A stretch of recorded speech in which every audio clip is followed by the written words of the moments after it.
ఒక్కసారి చూపెట్టండి దయచేసి. सबको मिला, किसी को अगर नहीं मिला तो मैं भिजा देता हूं, आपके फोन में भिजा देता हूं, जरा पढ़ो. తీసుకపోయి ఇంట్లో మంచిగా భద్రంగా పెట్టేయండి. ఎవ్వరు కూడా దాన్ని చదవకండి, ఓకేనా? మంచిగా ఇంట్లో గూట్లో పెట్టేయండి. ఇంటికి పోగానే మళ్ళీ ఓపెన్ కూడా చేయకండి.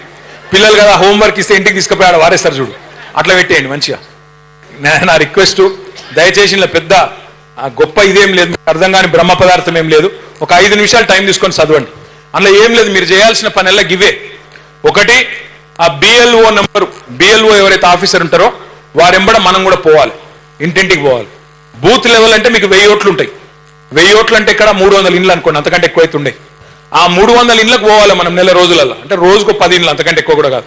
పోయినప్పుడు అక్కడ కరెక్ట్ గా ఫారం నింపుతుర్రా లేదా, ఏమైనా తప్పులు జరుగుతున్నాయా, పేరు సరిగ్గా రాస్తున్నారా లేదా. అప్పుడప్పుడు మొగోళ్ళని ఆడోళ్ళని రాస్తారు, ఆడోళ్ళని మొగోళ్ళని రాస్తారు. ఆ ఫోటో కూడా ఆగమాగం ఉంటుంది. అట్లా కాకుండా డూప్లికేట్ ఓట్లు తీసేయాలి, తప్పుడు ఓట్లు తీసేయాలి, కరెక్ట్ ఓట్లు ఉంచాలి. ఎవరైతే అర్హత కలిగిన వాళ్ళు ఉన్నారో వాళ్ళని కంపల్సరీ ఖచ్చితంగా వాళ్ళ ఓటు పోకుండా చూసుకోవాలి. ఒక ఇంపార్టెంట్ మాట ఇక్కడ మీరు దయచేసి వినాలి, జాగ్రత్తగా వినాలి. మొన్న పశ్చిమ బెంగాల్లో ఎన్నిక జరిగింది. 95 లక్షల ఓట్లు తీసేసింది. 95 లక్షలు అంటే దగ్గర 1 కోటి ఓట్లు. అందులోకెళ్ళి 27 లక్షల మంది ఇలా కోట్లలో కొట్లాడుతున్నారు, కోర్ట్స్లో కొట్లాడుతున్నారు. అరే మాకు ఓటు హక్కు ఇయ్యాలి, అట్లెట్లా తీసేసిండ్రు అని. కానీ ఆ కోట్ల వాళ్ళు కొట్లాడుతూనే ఉన్నారు. ఈ లోపల ఎలక్షన్ అయిపోయింది. ఆ మొదలే మంచిగా జాగ్రత్తగా చూసుకుంటే మళ్ళా కోర్టుకు పోవుడు కొట్లాడు ఆ బాధనే ఉండదు. బీహార్లో 65 లక్షల ఓట్లు తీసేసింది. 65 లక్షలు అంటే ఏమవుతుందంటే రేపు మీ గెలుపుకు ఓటమికి తేడానే ఈ ఎస్ఐఆర్ కార్యక్రమం కూడా కావచ్చు. అందుకే రేపు మీరు కంటోన్మెంట్ లో గెలవాలనుకుంటే మీ బోర్డు మెంబర్లు, కంటోన్మెంట్ లో డివిజన్ అధ్యక్షులు, మీరు గట్టిగా ఉండి ప్రతి ఒక్క ఓటు, దొంగ ఓటు ఒక్కడు కూడా ఉండొద్దు. అర్హుడైన ఏ ఒక్క ఓటు పోవద్దు, దొంగ ఓటు ఉండొద్దు. బరాబర్ అప్పుడు మంచిగా నిజాయితీగా ఎలక్షన్ కొట్లాడి ప్రజల దీవెనలు ఖచ్చితంగా మనకు దొరుకుతాయి.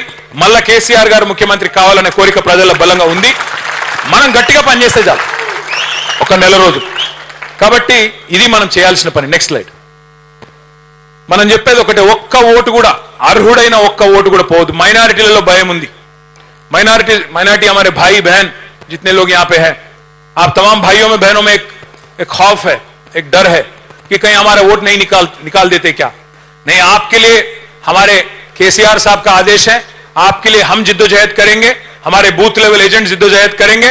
एक भी ऐसा वोट जिसके पास हर कागजात है, कोई एक का वोट भी नहीं गवाएंगे. हमारी वादा है आपसे. ఒక్క ఓటు కూడా పోనీయకుండా జాగ్రత్త పడాల్సిన బాధ్యత మన మీదనే ఉన్నది. మరి ఓటు పోవద్దు అంటే ఏం చేయాలి? Next slide. ఇగో ఈ 13 కాయిదాలలో ఏ కాయిదం ఉన్నా ఓటు రాయాలి వాళ్ళు కంపల్సరీ.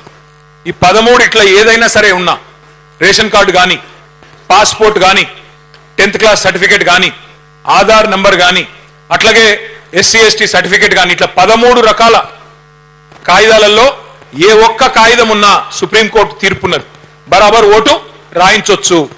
ఇది మొత్తం మీ హ్యాండ్ బుక్ లో కూడా ఉన్నది, చదువుండి. అందుకే అది ఉన్నాయనుకుంటే ఖచ్చితంగా ఓటు ఇప్పించే బాధ్యత మన మీదే ఉంటుంది. నెక్స్ట్, ఇక్కడ చాలా ఇంపార్టెంట్ పాయింట్ ఇది ఒక్కటి చూడండి దయచేసి. మీకు తెలుసు కంటోన్మెంట్ లో ఒక ఓటు ఉంటుంది, ఒక ఓటు సిద్దిపేటలో ఉంటుంది. 2 దగ్గరలు వేస్తారు ఓటు, అక్కడ వేస్తారు, ఇక్కడ వేస్తారు. కొంతమంది కంటోన్మెంట్ ఉంటుంది, పక్కకు సనత్ నగర్లు ఉంటుంది, సేమ్ పార్లమెంట్లో. కొంతమందికి ఇక్కడ ఉంటుంది, ఇంకోటి ఆంధ్రాలో ఉంటుంది, ఒకటి ఇక్కడ ఉంటుంది, లేదా పక్కకు మహారాష్ట్రలో ఉంటుంది.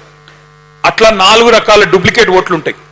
ఒకటికి అసెంబ్లీ లోపలనే, రెండోది పార్లమెంట్ లోపల, మూడోది రాష్ట్రం లోపల, 4వది ఇతర రాష్ట్రాల్లో.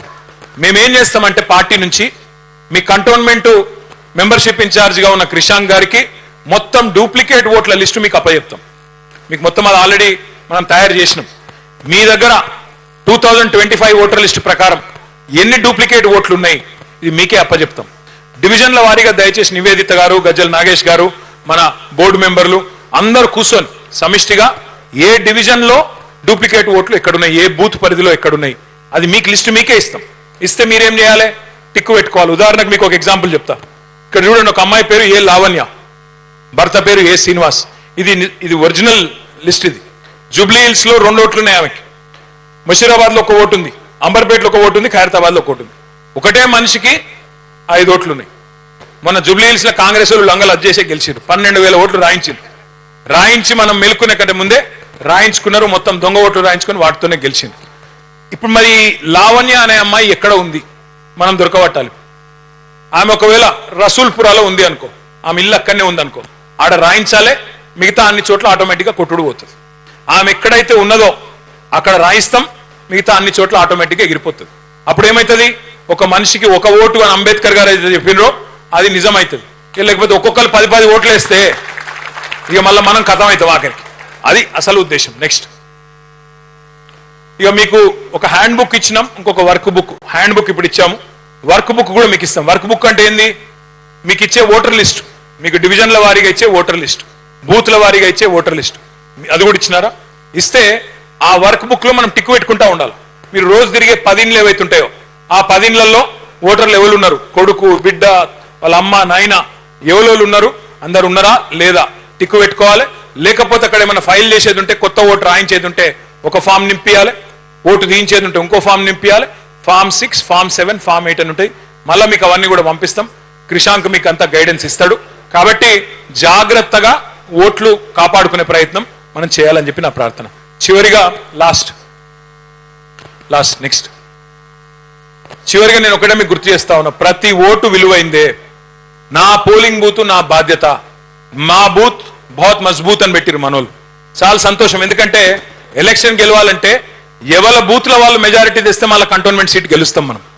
మీరుగా నేను మొత్తం నియోజకవర్గం తిరుగుతా, దేశమంతా తిరుగుతా, రాష్ట్రం అంతా తిరుగుతా కాదు. నీ బూత్ ఏదైతుందో నీ బూత్ల మెజారిటీ తీసుకొని రా. నీ వాడకట్టు, నీ బస్తీ ఏదైతుందో అక్కడ మెజారిటీ తెచ్చి చూపెట్టు. నువ్వు తర్వాత కేసీఆర్ గారు తిరిగి ముఖ్యమంత్రి కావాలన్న కోరిక నీకు బలంగా ఉంటే నీ బూత్ లో మెజారిటీ తెచ్చి చూపెట్టే బాధ్యత నీది అనే ఒక అంకిత భావంతో పనిచేస్తే మన గెలుపును ఎవ్వరు కూడా ఆపలేరు అనే మాట నేను మీకు విజ్ఞప్తి చేస్తా ఉన్నాను. దయచేసి ఇది ఒకటి మనసులో పెట్టుకోండి, ప్రతి బూత్ ముఖ్యం, ప్రతి ఓటు ముఖ్యం.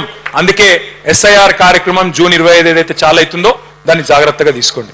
ఇక చివరిగా నేను చెప్పేది ఒకటే ఒక్క మాట, మీ అందరూ కష్టపడి తెలంగాణ ఉద్యమంలో పనిచేసిన వాళ్ళు ఉన్నారు ఇక్కడ. కష్టపడి ఆనాడు వస్తుందో రాదో తెలంగాణ అన్ననాడు కమిట్మెంట్ తో పనిచేసిన నాయకులు ఉన్నారు. 10 ఏళ్ళు గవర్నమెంట్ లో సిన్సియర్ గా రాష్ట్రం కోసం పనిచేసినాం. కొంత పార్టీని మరి మనం చేయాల్సినంత పని చేయలేదు. నేను మీ అందరికీ మాటిస్తా ఉన్నా, మళ్ళీ తిరిగి 2028లో అధికారంలోకి బీఆర్ఎస్ రావడం పక్కా, తప్పకుండా. మనకు ఆ విషయంలో అనుమానం అవసరం లేదు. ఈసారి కష్టపడ్డ మా సోదరులు సోదరిమణులు ఎవరెవరైతున్నారో ప్రతి ఒక్కరిని పర్సనల్ గా మీ బాగోగులు, మీ బాధ్యత, రేపటి రోజున మీకు అవకాశాలు ఇవన్నీ కూడా